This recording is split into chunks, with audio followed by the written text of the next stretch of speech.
ஸ்ரீ பாலசுப்பிரமணியர் அருளால் ஆன்மீக அன்பர்கள், நேயர்கள், ஜோதிட ஆர்வலர்கள் அனைவருக்கும் அன்பான வணக்கங்கள். நான் உங்கள் ஜோதிடர் ஸ்ரீ குரு சுந்தரவடிவேல். இப்போ பார்த்தீங்கன்னாக்க ஏப்ரல் மாதத்திற்கான பலாபலன்கள் ஒவ்வொரு ராசிக்கும் எப்படி இருக்குது அப்படிங்கிறத, என்ன செய்யலாம், என்ன செய்யக்கூடாது, என்ன விதமான வழிபாடுகள் உகந்ததாக இருக்கும், நட்சத்திர பலன்கள்லாம் ஒவ்வொரு ராசியில் இருக்கக்கூடிய நட்சத்திரங்களுக்கும் சிறப்பு பலன்கள்லாம் எப்படி இருக்குது அப்படிங்கிறதை பற்றி விரிவாக தெளிவாக நம்ம இந்த வீடியோ மூலமாக நம்ம பார்க்க இருக்கிறோம். அந்த வகையில் பார்த்தீங்க அப்படின்னு கேட்டிங்கனாக்க, இப்போ இந்த மாதத்தோட சிறப்புகள் என்னென்ன இருக்குது அப்படின்னு பார்த்தோம்னா, ஏப்ரல் மாதத்தில் 8 விதமான சுப முகூர்த்தங்கள் அப்படிங்கிற ஒரு விஷயம் ரொம்ப சிறப்பாக இருக்குது. அடுத்து பார்த்துங்க, பங்குனி உத்திர திருநாள் வருது. அடுத்து பாருங்கள், தமிழ் புத்தாண்டு, அடுத்து அட்சய திதியை, அடுத்து குரு பூஜை, பெரிய வியாழன் அப்படின்னு சொல்லி பல்வேறு விதமான நிகழ்வுகள் அப்படிங்கிறது இந்த மாதத்தில் நிறையவே இருக்குது. அதையும் தாண்டி வாஸ்து நாள் அப்படிங்கிறதும் இந்த மாதத்தில் இருக்குது. அப்போ இப்படிப்பட்ட சிறப்பு மிக்க இந்த மாதத்தில் உங்களுடைய ராசிக்கு இந்த கிரக பயிற்சிகள், கிரக மாற்றங்களால் என்னென்ன மாற்றங்களை நீங்கள் செஞ்சுக்கலாம், என்ன விதமான முயற்சிகள் கை கொடுக்கும் அப்படிங்கிறதை பற்றி விரிவாக தெளிவாக ஒவ்வொரு ராசிக்கும் மிக அழகாக பார்க்க இருக்கிறோம். நீங்கள் முழுமையாக இந்த வீடியோவை பாருங்கள். இப்போ உங்களுக்கு உங்களுடைய ராசிக்கு எப்படி இருக்கும் அப்படிங்கிறத இப்போ பார்க்கலாம். மீனம் ராசி காலச்சக்கரத்தின் 12வது ராசி, உபய ராசி, மோட்ச ராசி அப்படின்னு சொல்லக்கூடிய மீனம் ராசிக்கு பலன்கள் இந்த ஏப்ரல் மாதம் என்ன சொல்லுது, ஏப்ரல் மாதத்தின் பிற்பகுதியில் வரக்கூடிய புத்தாண்டு என்ன சொல்லுது அப்படிங்கிறதையும் விரிவாக பார்க்க இருக்கிறோம். மீனம் ராசியை பொறுத்த வகையில் 7.5 சனி அப்படிங்கிற ஒரு விஷயம் ஆரம்பமாயிருச்சு. இப்போ ஜென்மச்சனி அப்படிங்கிற ஒரு விஷயத்தில் குதிச்சாச்சு. ஜென்மச்சனி அப்படின்னா உங்களுக்கு தெரியாதது ஒன்றும் இல்லை. சனி பகவான் ராசியிலே வந்து அமர்ந்துட்டார் அப்படின்னா கொஞ்சம் கவனமாக செயல்படணும். உடல் ஆரோக்கியத்தில் கவனம் எடுத்துக்கணும், மன ஆரோக்கியத்தில் கவனம் எடுத்துக்கணும், தொழில் வேலையில் ஃபோக்கஸ்டாக இருக்கணும்.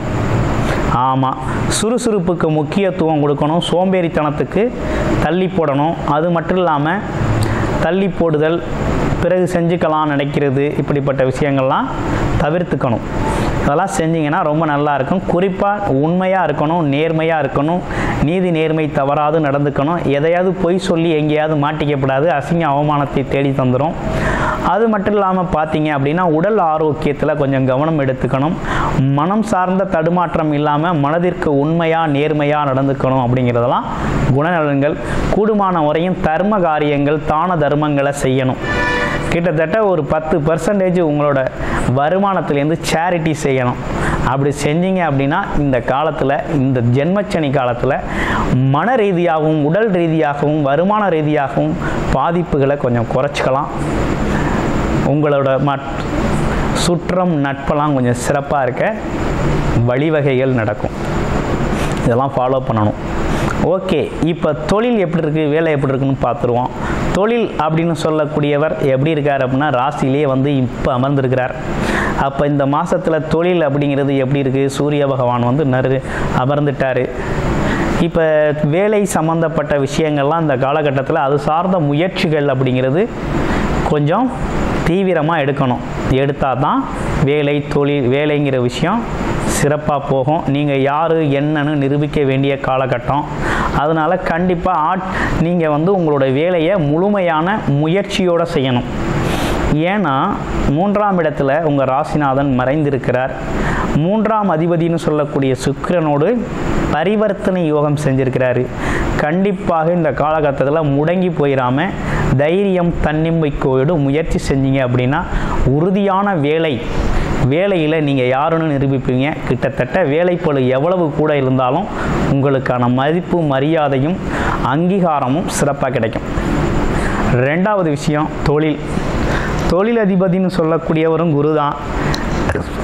அவர் பரிவர்த்தனை யோகம் செய்கிறதுனால வியாபார தளத்தில் இருக்கிறவங்களுக்கெல்லாம் நல்ல வியாபாரம் இருக்கும். சிறு சிறு பயணங்களால் லாபம் வரும். ஒப்பந்தங்கள் கையெழுத்தாகும். பெரும் பணம் சம்பந்தப்பட்ட விஷயத்தில் உங்களுடைய பிறப்பு ஜாதகம் என்ன சொல்லுது அப்படின்னு பார்த்துக்கிட்டு செய்யணும். செஞ்சீங்க அப்படின்னா ரொம்ப சூப்பராக இருக்கும். ஆமாம், இப்போ முதலீடுகள் செய்யலாமா அப்படின்னா வியாபாரம், தொழில் சார்ந்த விஷயத்தை முதலீடுகள் செய்யலாம். ஏன்னா சுக்கிரன் உச்ச பலத்தில் இருக்கிறதுனால அதனால பரிவர்த்தனை யோகம் அப்படிங்கிறதுனாலையும் கொஞ்சம் தாராளமாக தொழில் வேலை அமைப்புகளில் இருக்கிறவங்க கொஞ்சம் உழைப்பை அதிகரிங்க, நல்ல வருமானம் நல்ல அப்படிங்கிற விஷயம் நடக்கும். இவெல்லாம் 7.5 சனி காலமாக இருக்கே, இதெல்லாம் செய்யலாமா, ஜென்மச்சனியாக இருக்கே, இதெல்லாம் செய்யலாமான்னு ஒரு கேள்வி வரும். ஒன்றும் பயப்பட வேணாம். சனி பகவான் அப்படிங்கிறது கர்மக்காரகர், தொழில்காரகர், ஜீவனக்காரகர் தான். அவர் உழைப்பின் மூலமாக வருமானத்தை குடிக்கக்கூடியவர், தொழில் சார்ந்த விஷயத்தை அதிகரித்து தரக்கூடியவர், தொழிலாளர்களை கொடுக்கக்கூடியவர், தொழிற்சாலைகளை உருவாக்கக்கூடியவர், கர்மம் அப்படிங்கிற ஒரு விஷயத்தை சிறப்பாக செய்யக்கூடியவர். அதனால் இது சார்ந்த தொழில் வேலை அமைப்புகள் சார்ந்த வியாபாரம் சார்ந்த அமைப்புகளில் அவர் உறுதியாக உங்களுக்கு உதவிகளை செய்வார். ஒன்றும் பயப்பட வேணாம். ஆனால் இப்போ என்னென்னா முக்கியமான விஷயம் என்னென்னா, உங்களுக்கு நல்லதொரு தசாபுத்தி அமைப்பு உங்கள் ராசியில் உங்கள் லக்கணத்துக்கு நடக்கணும்.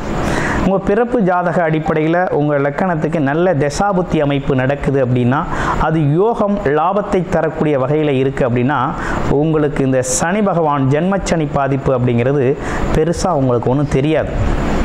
அதுவும் குருவோட சுபரோட வீட்டில் இருக்கிறதுனால அவரோட பாதிப்பு அப்படிங்கிறதும் அந்தளவுக்கு இல்லை. இப்போ தற்காலிகமாக பரிவர்த்தனை யோகமும் இருக்கிறதுனால ஒரு பெரும் பாதிப்பு இல்லாமல் சிறப்பாக ஒரு அமைப்பு அப்படிங்கிறது ஏற்படும். அதனால் இந்த காலகட்டம் அப்படிங்கிறது ரொம்ப முக்கியத்துவமான காலகட்டம் தான்.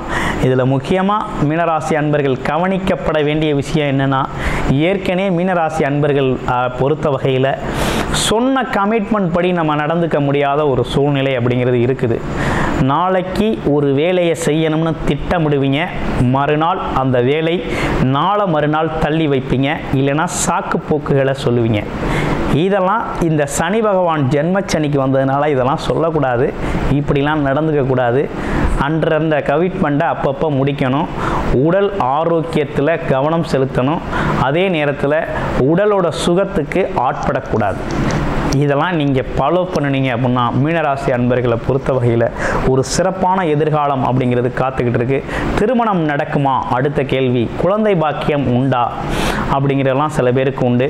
இதில் என்னென்னா, திருமணம் சம்பந்தப்பட்ட விஷயங்கள் செய்யலாமா வேண்டாமா அப்படின்னா உங்களோட பிறப்பு ஜாதகம் இப்போ நல்ல அமைப்பு நல்ல தசாபுத்தி நடக்குன்னா தாராளமாக செய்யலாம். அதில் ஒன்றும் பயப்பட வேண்டாம், செய்யலாம். இவை அனைத்து ஜென்மச்சனி பாதிப்புகள் அனைத்துமே பார்த்தீங்கன்னா 1 to 30 வயதுக்குள்ளே தான் இந்த மாதிரி விஷயங்கள்லாம் உண்டு நடக்கும். அனுபவங்கள் பல்வேறு விதமான அனுபவம் செய்யலாம். ஆனால் 30 to 55 வயசு வரையும் உள்ளவங்களுக்கெல்லாம் எப்படி இருக்குன்னா, தொழில் சம்பந்தப்பட்ட விஷயத்தில் அதீத வருமானம் இருக்கும். அது சார்ந்த அலைச்சல் திருச்சல்கள் இருக்கும். நல்ல வருமானம் வரும். வாழ்க்கையில் ஒரு படி முன்னேறிடுவாங்க. பொருளாதார முன்னேற்றம் ஏற்படும்.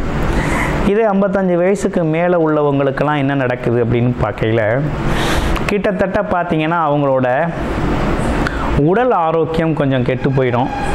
அது இல்லாமல் முட்டி வலிக்குது, கால் வலிக்குது, கை வலிக்குது, இடுப்பு வலிக்குதுங்கிற பிரச்சனைகள் வரும். அது இல்லாமல் அப்படியே இல்லாமல் நல்லா இருந்தாங்கனாலும் மனசு கெட்டு போயிடும். எப்படி இருக்கும்னா, எல்லாமே சுற்றி நல்லபடியாக நடக்கும், ஆனால் மனசில் ஒரு விரக்தி நிலை இருக்கும், கவலை இருக்கும்.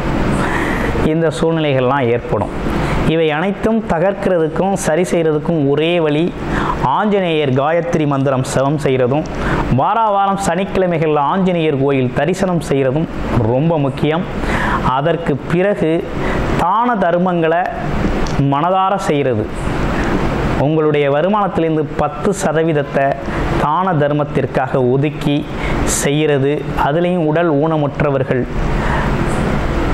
அது இல்லாமல் அடிப்படை தேவைகளுக்காக சிரமப்படுறவங்களுக்கு எல்லாருக்குமே உங்களுடைய உதவிகள் போய் சேர்ந்துச்சு அப்படின்னா உங்களுக்கு சனி பகவானோட பாதிப்புகள் இருக்காது, கருணை இருக்கும். அதனால் கண்டிப்பாக அதில் பார்த்திங்கன்னா விதியை மதியால் வெல்றது அப்படிங்கிறது மாதிரி இந்த சூழ்நிலையை உங்களுடைய அறிவாலும் ஆற்றலாலும் வென்றி சிறப்பானது ஒரு நல்ல பலனை, சாதகமற்ற சூழ்நிலையிலே கூட சாதகமான பலன்களை நீங்கள் அனுபவம் செய்யலாம். அதனால் இப்படிப்பட்ட விஷயங்கள்லாம் தொடர்ந்து செஞ்சுக்கங்க. உங்களுடைய பிறப்பு ஜாதகத்தை பற்றிய முழுமையான விவரங்கள் நீங்கள் தெரிந்து கொள்ளணும். இப்போ உங்களுக்கு சாதகம் பாதகங்கள் எப்படி இருக்குது பிறப்பு ஜாதக அடிப்படையில் அப்படின்னு தெரிஞ்சுக்கணும் அப்படின்னா டிஸ்பிளேயில் தர நம்பருக்கு கால் பண்ணி அப்பாயின்மெண்ட் ஃபிக்ஸ் பண்ணிக்கிட்டு உங்களுடைய ஜாதகத்தை நீங்கள் முழுமையாக பார்த்து கொள்ளலாம். நன்றி, வணக்கம், வாழ்த்துக்கள்.